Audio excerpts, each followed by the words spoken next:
Šajā video soli pa solim parādīsim, kā elektroniskajā deklarēšanas sistēmā sagatavot un iesniegt gada ienākumu deklarāciju par 2025. gadu. Pieslēdzieties VID elektroniskajai deklarēšanas sistēmai, izmantojot vienu no drošajiem autentifikācijas līdzekļiem Smart ID, e-parakstu mobile vai internetbanku. Uz EDS darba virsmas izvēlieties gada ienākumu deklarācija un spiediet Atvērt.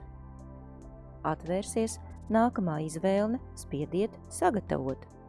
Izvēlieties, par kuru gadu sniegsiet deklarāciju. Šajā reizē izvēlamies par 2025. gadu un nospiežam. Atveras 2025. gada deklarācijas forma. Šo deklarāciju sniegsim pirmo reizi, tāpēc atzīmējam pirmreizējs dokuments. Ja konkrētā gada deklarācija jau tikusi iesniegta, tad jāspiež precizējums. Deklarācija automātiski attēlos datus par tiem jūsu izdevumiem, kas jau ir VID rīcībā, veiks sākotnējo nodokļu aprēķinu un piedāvās iepazīties ar rezultātu, nodokļu pārmaksu vai nodokļu atmaksu. Skrūlējiet uz leju. Jūsu ienākumiem atbilstošās deklarācijas sadaļas būs atzīmētas ar zaļu ķeksīti. Ja esat gūsi ienākumus, kas ir jānorāda kādā no neatzīmētajām sadaļām, atzīmējiet, ka aizpildīsiet arī to. Ja tādu ienākumu nav, tad neko papildu atzīmēt nevajag. Skrolējiet uz leju.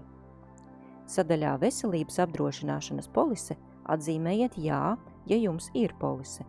Norādiet pakalpojuma sniedzēju un par kādu periodu ir noslēgts apdrošināšanas līgums. Ja apdrošināšanas nav, tad atzīmējiet nē un skrūlējiet uz leju.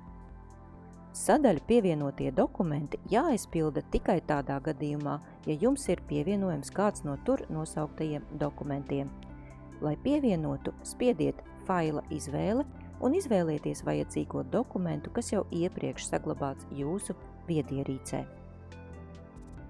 Lūdzu, norādiet savu bankas konta numuru, uz kuru vēlaties saņemt pārmaksas summu. Varat izmantot iespēju izvēlēties kontu, no kontu reģistra nospiežot Izvēlēties kontu. Krulējiet uz augšu.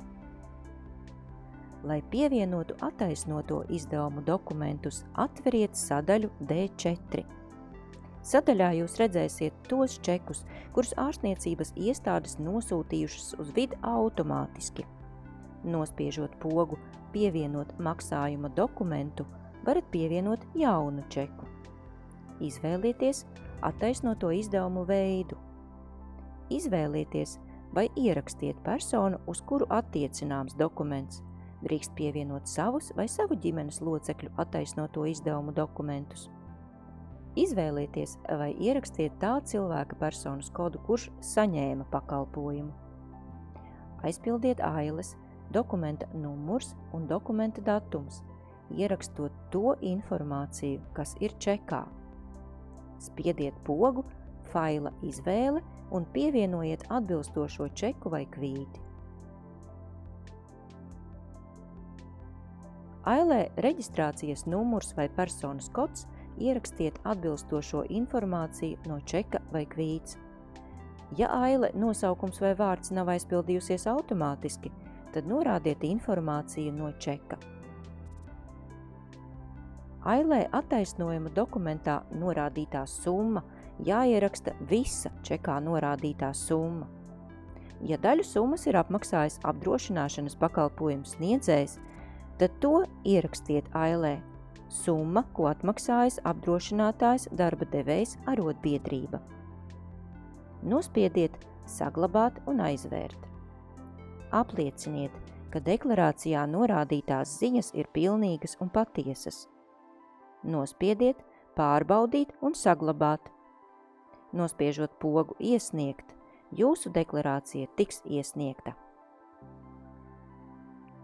Par jūsu iesniegtā dokumenta statusu varat pārliecināties, atverot uz darba virsmas sadaļu Dokumenti.